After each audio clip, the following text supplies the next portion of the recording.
প্রফুল্ল, কখন হলো? এই তো খানিক আগে। অসুস্থ ছিল নাকি হঠাৎই? এই তো কদিন হলো ভুগছিল। মেয়ে ফিরে আসার পর থেকেই ভেঙে পড়েছে।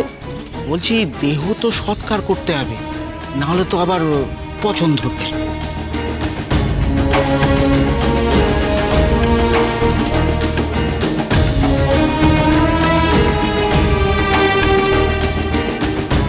প্রফুল্ল, প্রফুল্ল কথা বল না। এই প্রফুল্ল, দেখ দেখ আমরা সবাই এসেছি, তাও কথা বলবি না প্রফুল্ল?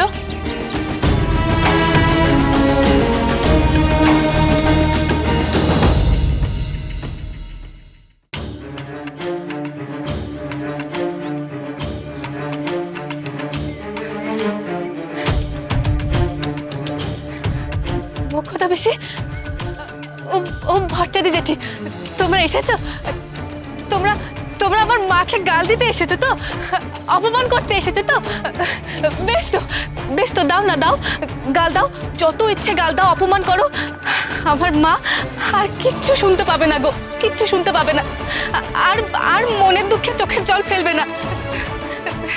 আমার মা এই দুনিয়া থেকে একেবারে অন্য জায়গায় চলে গেছে।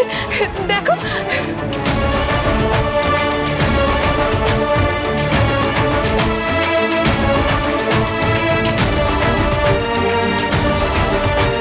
কত অপমান নাই করেছো আমার মাকে।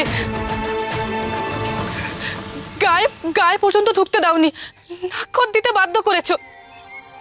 বিনা দোষে কত অপমান করেছো। আজ আমার মা এক বুক অপমান আর অভিমান নিয়ে সব ছেড়ে চলে গেল। বলো বলো, এবার যা ইচ্ছে বলো, আমার তাতে কিচ্ছু যায় আসে না। বলো বলো বলো বলো, তোমরা চুপ করে কেন আছো? বলো।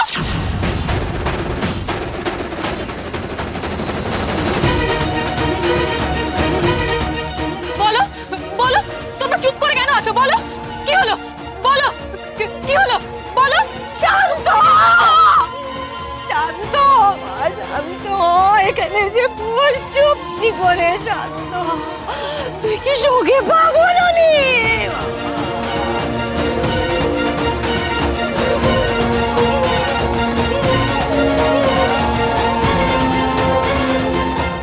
না ফুলবনি দিদি, আমি পাগল হইনি, আমি একদম ঠিক আছি। তুমি শুধু এদের চলে যেতে বলো। মা বেঁচে থাকতে এদের কাছে মাকে কম অপমানিত হতে হয়নি। দুটো ভিক্ষে চাইতে গিয়ে মাকে কত কথা শুনতে হয়েছে।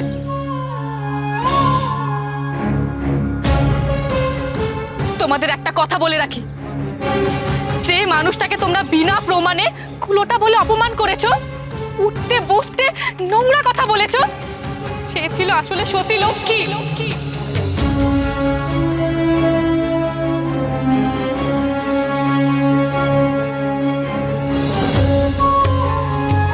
হ্যাঁ হ্যাঁ, আমার মা কুলোটা ছিল না।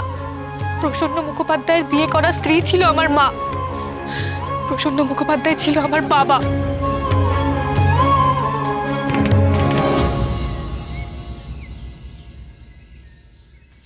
তোমরা প্রমাণ চেয়েছিলে না? আমার মা হাতে তুলে দিয়ে গেছে সেই প্রমাণ, আমার বাবার হাতে লেখা চিঠি।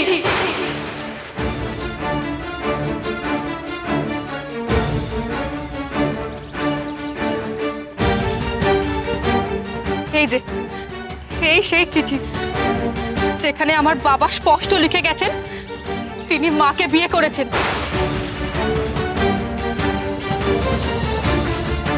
তাদের সন্তান আমি। তিনি জানতেন না তখন আমি মায়ের গর্ভে ছিলাম। তিনি সংসার ত্যাগ করে সন্ন্যাসী হয়ে গেছিলেন।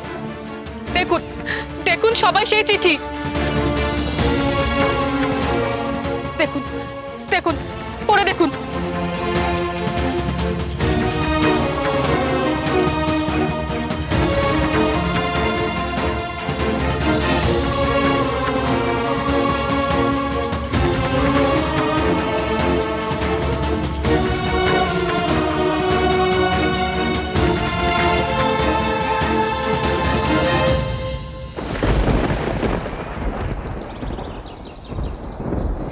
কথাটা মা বারবার বলেছে, তোমরা কোনোদিনও কেউ বিশ্বাস করোনি, কেউ বিশ্বাস করোনি। ফুলমণি দিদি, ওরা খুব নিষ্ঠুর, খুব পাষাণ। মায়ের চোখের জল দেখেও ওদের মন ভরেনি। মা মারা যাওয়ার পরেও এসেছে সহানুভূতি দেখাতে। চাই না, চাই না তোমাদের কোনো সহানুভূতি। তুমি এদের চলে যেতে বলো, চলে যাও, চলে যাও, তোমরা চলে যাও। প্রফুল্ল, বেশি বার কিন্তু পারিস না, হ্যাঁ? বুঝে শুনে কথা বল কিন্তু। মা মারা গেছে, আমরা সবাই এখানে আসলাম ওর পাশে দাঁড়াতে। সারা জীবন কৃতজ্ঞ হয়ে থাকার কথা, হলো উল্টো আমাদের অপমান করে তাড়িয়ে দিচ্ছে। থাক না, ওর মনের অবস্থা তো বুঝতে পারছেন। আজ আর ওর দোষ ধরবেন না। কেন দেখবো না? এত কিছু হওয়ার পরও মেয়ের ঘুমোর ভাঙে না, এখনো তেজ দেখাচ্ছে। আরে প্রফুল্ল, এত যে বড় বড় কথা বলছিস, আমরা না হলে তো চলবে? কে দেহ নিয়ে শ্মশানে যাবে, কে সৎকার করবে শুনি? না না, এভাবে বলবেন না। আজকে ওর মুখের কথা ধরবেন না। ও শোকে দুঃখে পাথর হয়ে গেছে। এখন যদি গ্রামের মানুষই ওর পাশে না থাকে তাহলে কে থাকবে? তোমাদের কাউকে আমার লাগবে না, কাউকে দরকার নেই। চলে যাও, চলে যাও তোমরা।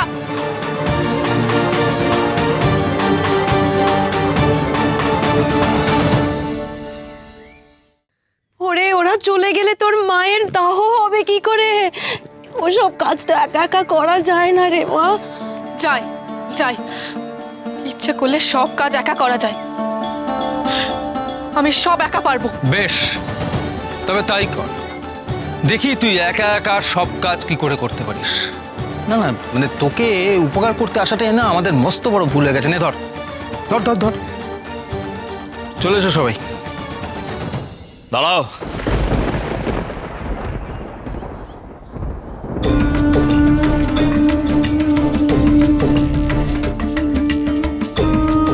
সদ্য মাকে হারিয়েছে মেয়েটা, শোকে তাপে ওর মাথার ঠিক নেই। তাহলে আমরা তো ওকে ফেলে দিতে পারি না।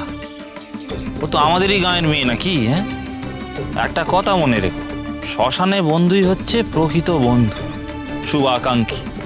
আমরা ফিরে গেলে আমাদেরই পাপ হবে। থাক, দেখো, অতীতে প্রফুল্ল এবং ময়নামতি ওরা নিজেদের কাজের জন্য যথেষ্ট শাস্তি পেয়েছে। এখন আর এই সমস্ত পুরনো কথা মনে করে মন কষাকষির কোনো প্রয়োজন দেখি না, কারণ ময়নামতি তো এখন সবার ঊর্ধ্বে চলে গেছে। কি তোমরা কি বলো, তাই না? একটু শান্ত হ প্রফুল্ল, আমরা সবাই তো তোর পাশেই আছি। দেখ, তোর মায়ের দাহ কার্য সব একেবারে নিয়ম মেনেই হবে আর কি। জমিদার মশাই আমায় হুকুম দিয়েছেন যে আমাকে দাঁড়িয়ে থেকে সব কাজ সম্পূর্ণ করবার জন্য, হ্যাঁ, যাতে কোথাও কোনো ত্রুটি না থাকে। আমরা তো আছি তোর পাশে।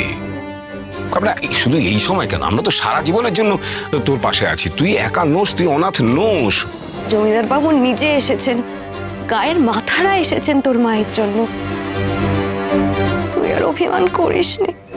না না না, প্রথম কাজ হচ্ছে এই মুহূর্তে দেহ শ্মশানে নিয়ে যাওয়া। চলো চলো, দাঁড়িয়ে বলছি কি, দেহ না হয় শ্মশানে নিয়ে যাওয়াই হলো, কিন্তু মুখাগ্নি কে করবে? ময়নার তো ছেলে নেই, আর ওই আত্মীয় স্বজন নেই, তাহলে আমি করব মায়ের মুখাগ্নি।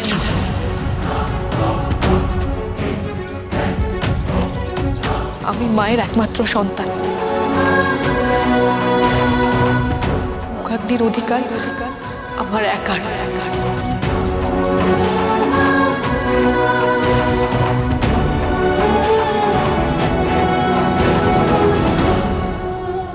হেমা বিশালাক্ষী, আজ আমার মা চলে গেল।